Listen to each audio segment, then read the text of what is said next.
I had last week, some members had asked me, or the press had asked me about the expenditure that has incurred in COVID.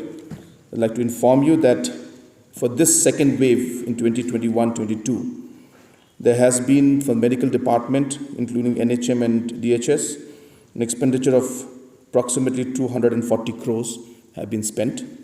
And this includes mostly equipments that are being used to fight COVID,